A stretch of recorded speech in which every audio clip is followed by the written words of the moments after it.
He's very clear that he did not invent these methods. These methods have been around for at least 1,000 years, especially Tumo. And there's documentation that goes back 1,000 years, 1,200 years. I don't have a jacket. I don't have anything else to wear. I'm freezing. How do I keep my core temperature warm? In 2015, Mongolian police stumbled upon something that defied explanation. A monk, still sitting upright in meditation, his hands resting gently on his knees. Nothing unusual, except this monk had been dead for 200 years. His body showed no signs of decay. His skin remained intact. And when scientists examined him, they detected something that shouldn't exist: faint electrical activity still flickering in his brain. But here's where it gets stranger. This isn't an isolated case. Deep in the Himalayan mountains, there are monks who can raise their body temperature at will in sub-zero conditions. Monks who scale vertical cliffs barefoot without fear. Monks who sealed themselves alive inside statues. Last month, it sparked a media frenzy when CT scans of the statue revealed it contained the remains of a mummified monk. To achieve immortality. Monks who drank poison to preserve their bodies for eternity. And monks who exist in a state between life and death that modern science cannot explain. We're going to explore a world where men survive on snow and ice alone. No food, no fire, no shelter. Where a 7-year-old boy predicted his own spiritual destiny with terrifying accuracy. Where researchers cracked open an ancient statue and found a human body hidden inside for 1,000 years. And where legends speak of monks who have lived in frozen caves since the last ice age. Today, we're pulling back the veil on the world's most mysterious monks. And what you're about to discover will challenge everything you thought you knew about the limits of the human body and mind. In China's Tibet, where the air is so thin most people can barely breathe, where temperatures plunge so low that exposed skin freezes within minutes, a lone monk sits in silence at Rangu Monastery, the highest monastery on earth. To most, this place is uninhabitable. To him, it is the only place where he finds peace. No one truly knows his name. No one keeps track of how long he has been here. But every morning, before the first crack of light touches the Himalayan peaks, he performs a ritual that would break most people in minutes. There is no fire to chase away the brutal cold. Instead, he wakes to air so cold it stings his skin, and he welcomes it.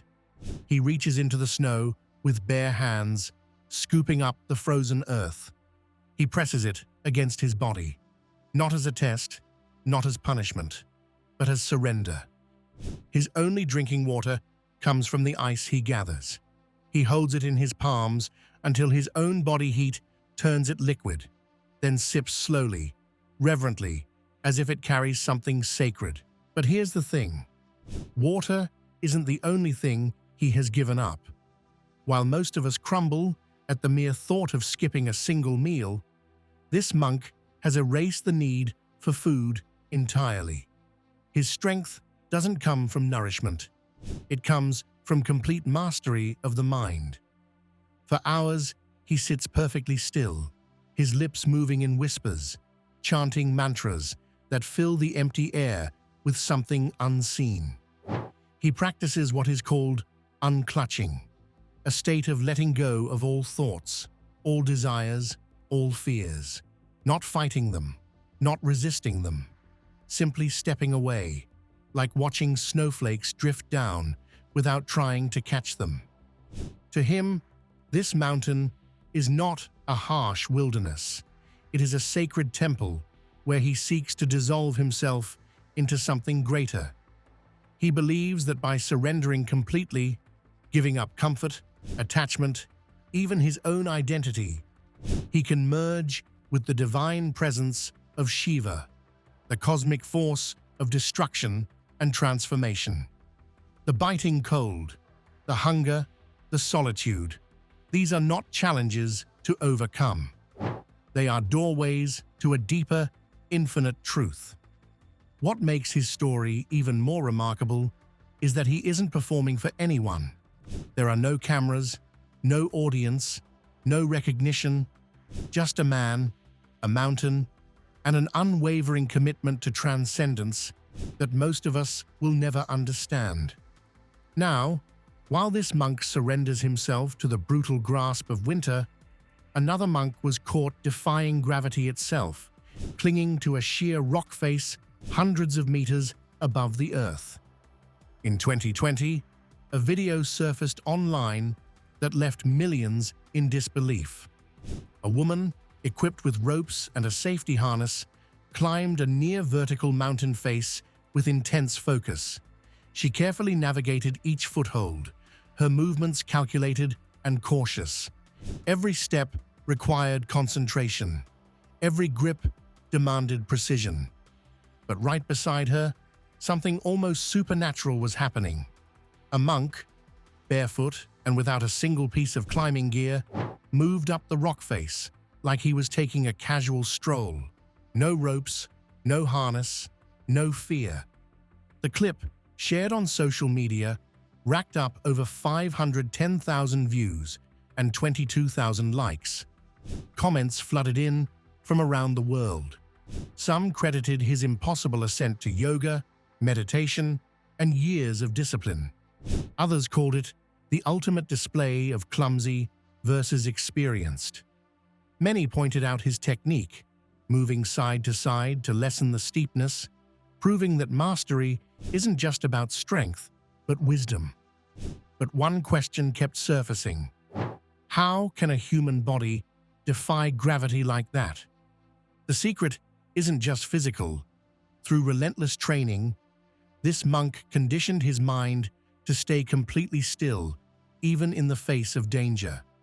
His breath remains slow and steady, keeping his heart rate low, his muscles loose, his grip unshaken. Where most people would feel their palms sweating, their legs trembling, their minds racing with panic, he feels nothing but calm. Fear doesn't paralyze him, because in his world, fear simply doesn't exist. What viewers were witnessing wasn't just athleticism. It was the result of years, possibly decades, of training the mind to override the body's natural instincts.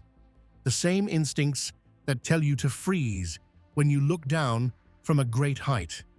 The same instincts that make your hands shake when you're one slip away from death.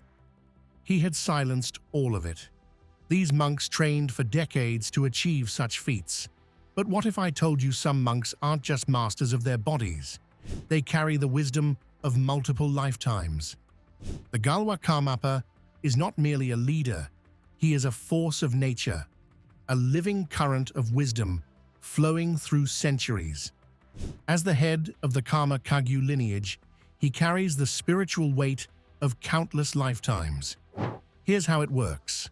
When one Karmapa departs, the search begins. Not through politics or earthly decisions, but through visions, sacred texts, and mystical signs that point the way to his rebirth. The belief is that the same consciousness, the same spiritual essence, returns again and again in a new body to continue guiding humanity. In June 1985, in the vast and rugged landscapes of Tibet, a son was born to a humble nomadic family. His birth was no ordinary event. The heavens themselves seemed to take notice. His mother had vivid dreams of divine beings visiting her. A cuckoo, a bird of great spiritual significance in Tibetan culture, perched on their tent. An unearthly sound resonated through the valley, heard by multiple witnesses who had no explanation for it. In Tibet, such events are more than coincidences. They are signs. The boy was named Apo Gaga, meaning happy brother. From the very beginning, his family knew he was different. He spoke with unusual clarity for his age. He seemed to understand things no child should understand. At just 4 years old, he began his monastic education. But destiny had far greater plans for him. Then, in the spring of 1992, something extraordinary happened. At the age of 7, he made an astonishing announcement to his parents. They must move immediately to another valley. He spoke with certainty, not the uncertainty of a child, but the authority of someone who had seen what was coming. His parents, unsettled but trusting, followed his instructions. Days later, a group of Karma Kagyu lamas arrived at their new location, following instructions left in a secret letter, a prophecy written by the 16th Karmapa. So the Karmapa is the head of the influential Karma Kagyu tradition of Tibetan Buddhists. Before his passing, the letter contained precise details, the year of his rebirth, the exact location, and even the names of his future parents. Every sign led to one conclusion. Apogaga was the reincarnation they had been searching for. Formerly recognized as the 17th Karmapa, Ogyen Trinley Dorji, his identity was confirmed by none other than the 14th Dalai Lama. Even the Chinese government acknowledged his legitimacy, cementing his place as the spiritual leader of his lineage. At the heart of this lineage lies a ritual shrouded in legend, the Black Hat Ceremony. The hat is no ordinary headdress. It is said to be woven from the hair of celestial beings and gifted by the Buddha himself. When the Karmapa wears it, devotees describe an undeniable force, an energy that bridges the physical and the sacred, as if something in the room shifts. The air changes. People weep. Some fall to their knees. Today, the Karmapa stands as a bridge between the ancient and the modern, blending deep meditative wisdom with urgent calls for action on climate change, education, and global harmony. His presence reminds us that enlightenment isn't just a path, it's a force weaving through time. But while the Karmapa's legacy is reborn with each generation, another monk chose a different path, seeking eternity within his own body. In the 16th century, a monk named Lama Sang Tenzin left Tibet to meditate in solitude in the remote village of Gway, in India's Spiti region. He chose a high mountain cave where no tree could grow, where the wind howled through the night, where survival itself seemed impossible. Most people would have lasted days, maybe weeks. Lama Tenzin stayed for years. He practiced meditation in conditions so extreme that his body should have failed him. But it didn't. Through discipline, through breath control, through techniques passed down through generations, he mastered the cold. He mastered hunger. He mastered the silence that would drive most people to madness. Then something changed. When he sensed that death was approaching, Lama Tenzin didn't retreat into fear. Instead, he called the villagers together and told them something strange. He would protect this place from misfortune. Even after death, he would remain. After his passing, the villagers placed his body in a stone alcove. Each year, they came to offer prayers, believing his spirit still resided there. And then something inexplicable happened. Scorpions, the pests that had long destroyed their crops and threatened their children, suddenly vanished from the area, completely, as if they had been driven away by an unseen force. From that time forward, Lama Tenzin was regarded as the guardian deity of Gway. For centuries, his story remained a local legend passed down through generations. Then, in 2004, a powerful earthquake shook the region. The ground split, rocks tumbled, and buried beneath the rubble, the villagers made an astonishing discovery. The tomb of Lama Tenzin had been unearthed. When they uncovered his body, they found something that defied explanation. He remained in his meditative posture, remarkably preserved after more than 500 years. His hair and nails appeared to have continued growing. His face remained unchanged, frozen in an expression of peace. Experts confirmed that the dry, cold climate had naturally preserved his remains. But the people of Gui believe something else entirely, that Lama Tenzin has never truly left them, that his consciousness still watches over the valley he swore to protect. Today, his body rests in a transparent shrine at the center of the village, surrounded by incense and light.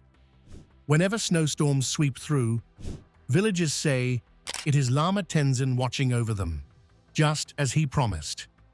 These monks are revered for their spiritual power. But the next group took their devotion to a level that will genuinely disturb you. Imagine scanning an ancient Buddha statue, expecting solid stone, only to uncover something far more extraordinary. In 2014, researchers in the Netherlands were examining a 1,000-year-old statue when they noticed something unusual. The proportions seemed off. The weight distribution was wrong. So they decided to run a CT scan. What they found beneath the surface made them step back in shock. Hidden inside the statue was a perfectly preserved human body, seated in eternal meditation. The mummified remains of a Buddhist master who had been entombed for centuries, completely invisible to the outside world. The monk was identified as Liu Quan, a practitioner under the Chinese Zen tradition in the 10th century. But here's the disturbing part. Liu Quan wasn't placed inside the statue after death. He became the statue. You see, Liu Quan was one of the rare monks who underwent self-mummification, a process so extreme, so grueling, it defies belief. Unlike ordinary mummies preserved by climate or artificial methods, these monks prepared their own bodies while still alive, ensuring they would never decay. The process unfolded in 3 brutal stages. First, for years, he abandoned regular food, surviving only on nuts, seeds, bark, and roots. This wasn't a diet. It was deliberate starvation designed to eliminate all body fat and moisture. Fat and water are the enemies of preservation. They had to go. Second, after the fat was gone, he subsisted on tree bark and roots alone, further drying out his body from within. His organs began to shrink. His skin tightened against his bones. He was turning himself into leather while still breathing. Third, and most disturbing, he drank a toxic tea brewed from the sap of the urushi tree. The poison killed bacteria in his intestines and made his flesh so toxic that no insects would ever touch him. Even maggots wouldn't dare. Then came the final step. Liu Quan sealed himself inside a small stone chamber, entering deep meditation. Each day, he rang a small bell to signal that he was still alive. His fellow monks listened and waited. Days passed, weeks passed. Then one day, the bell stopped. The monks waited longer, giving his body time to complete the process. When they finally opened the chamber, they found exactly what they hoped for. A perfectly preserved master, seated as if still meditating, untouched by decay. When researchers scanned his remains with modern CT technology, they found his body still in meditative pose, his bones and tissues uncorrupted after 1,000 years. Inside, they discovered an inscription. This body becomes Buddha. This mind never perishes. But the mystery deepens. Cryptic symbols were found etched around his remains, markings that some believe contain lost meditation techniques and hidden teachings on enlightenment. Secrets passed down through esoteric Buddhist sects that have long vanished from history. What knowledge did Liu Quan take with him into eternity? And why did he go to such horrific lengths to preserve it? Lu Quan's path demanded the ultimate price: his own body, his own life. But not all monks sought immortality this way. In 1973, a Thai monk named Luang Po Deng passed away while meditating at Wat Kunaram Temple on Koh Samui Island. His death was peaceful, exactly as he had lived. When his fellow monks prepared the coffin, they expected the natural process of decay to begin. But when they opened the coffin days later, they found something that stopped them cold. His body was almost perfectly intact. There was no decomposition, no foul smell, no signs of the biological breakdown that claims every human body. Luang Po Deng looked as though he had simply fallen asleep mid-meditation and never woken up. The monks waited longer, thinking perhaps it was just delayed. Weeks passed, months passed. Still, his body refused to decay. More than 50 years later, Luang Po Deng still sits in meditation at that same temple, without preservatives, without embalming techniques, without any scientific intervention whatsoever. His skin has gradually dried over time, and because his eye sockets had sunken deeply, and as you can see, for some reason they put sunglasses on him, I guess maybe to cover up the empty eye sockets. his disciples decided to place sunglasses on him to maintain a dignified appearance. That image, a mummified monk wearing sunglasses, seated forever in peaceful meditation, became one of the most iconic and haunting symbols in Thai Buddhism. Scientists have studied his case, suggesting that his strict vegetarian diet over many years and the dry climate of the region may have contributed to his preservation. But their explanations feel incomplete. They can describe what happened, but they cannot explain why it happened to him and not to countless other monks who lived similar lives. The locals believe something else was at work. They say his mind was so pure, his meditation so deep, that his body simply refused to decay, that the stillness he achieved in life carried over into death. He once taught that when the mind is calm, the body remains unchanged. Those words are now engraved on a stone tablet before his shrine, a reminder that perhaps he wasn't speaking metaphorically.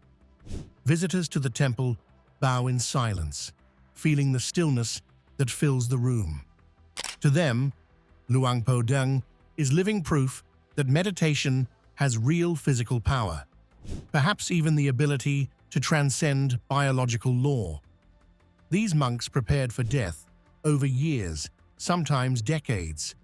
But the next discovery suggests some monks exist in a state that's neither alive nor dead.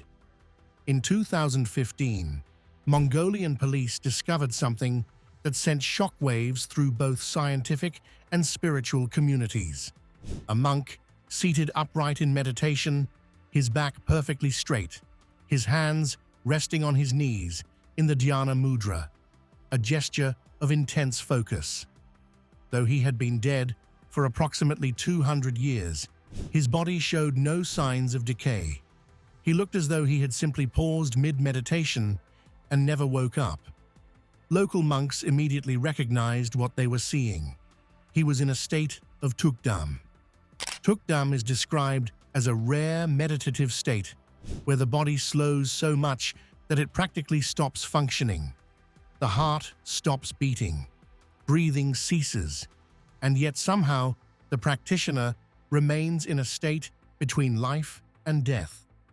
According to those who have studied this phenomenon, the flesh of tukdam practitioners remains soft and warm for days, sometimes weeks, after clinical death. Consciousness, they believe, lingers at a subtle level, not fully departed from the body. Scientists from the Mongolian Institute of Brain Research examined individuals believed to have achieved tukdam. What they found was baffling. Faint electrical activity still flickering in the brain long after the heart had stopped. Modern science cannot explain the biological mechanism that maintains muscle tissue and body temperature under conditions of clinical death. For the Buddhist community, tukdam is proof that consciousness can temporarily transcend the body without vanishing. For scientists, it remains an unsolved mystery. Some speculate that Mongolia's extreme cold acted as a natural freezer. Others believe that decades of disciplined meditation, controlled breathing, and a pure diet changed the monk's body chemistry in ways we don't yet understand. But here's the thing. This wasn't the only monk to demonstrate such mastery over life and death. Shu Yun, known as Empty Cloud, was born in 1840 in China. His life spanned more than a century, crossing 3 dynasties and 2 wars, making him a living witness to the great transformations of Asian Buddhism. Even in old age, he continued to travel and teach across the land. He restored over 100 temples that had fallen into ruin due to war and neglect. Among his greatest achievements was the rebuilding of the historic Yunmen Monastery, which became a vital center for Buddhist teaching and practice. At one point, he walked more than 3,000 kilometers from Guangdong to Sichuan, carrying only a water flask and a bamboo staff. His companions said he meditated even while walking, his breath steady as a gentle breeze. One of his teachings has been passed down through generations. When the mind is calm, all storms cease. He saw inner stillness as the strength that allows people to endure chaos, and he needed that stillness. During a time of immense political upheaval, when the government cracked down on religion, Shu Yun was arrested, tortured, and left severely injured. Any ordinary man would have broken. Shu Yun simply got back up. Instead of hatred, he met his persecutors with compassion. Instead of fear, he responded with unshakable peace. Even when imprisoned, he remained tranquil, meditating inside his cell. His disciples described him as the lamp that never goes out. When he passed away at the age of 119, he left behind more than teachings. He left proof that true wisdom doesn't bend to time, politics, or oppression. It only grows stronger. Since the early 20th century, Himalayan expeditions have reported phenomena they couldn't explain. Explorers heard sounds resembling chants echoing from mountain crevices, though the area was completely deserted. Some swore they saw figures moving through blizzards, wearing thin robes, their skin unfrozen, their breathing almost imperceptible. When they approached, everything vanished. Reports described men surviving in conditions that should have killed them within hours. No one could confirm whether they were real or merely hallucinations caused by oxygen deprivation. The recordings from that era were blurred, but the chanting remained distinct, steady and cold as the wind itself. Later, anthropologists discovered that certain Tibetan monks could regulate their body temperature through a practice called tummo, the art of generating inner heat. Through slow, controlled breathing and deep meditation, they could raise their core temperature enough to survive sub-zero conditions that would overwhelm ordinary humans within minutes. This may explain the legend of monks who have lived in these mountains since the last ice age, beings who adapted to the cold in ways modern science is only beginning to understand. Ancient records speak of practitioners who have existed for centuries, their techniques passed down through complete isolation, their knowledge preserved in caves that have never been found by outsiders. No evidence proves they are immortal. No scientist has confirmed their existence, but the legend endures, like an endless chant echoing across the white sea of ice. The monks believe the answers lie not in understanding the body, but in fully mastering the mind. And maybe that's the real mystery here, not how they achieved these impossible feats, but why the rest of us forgot we could.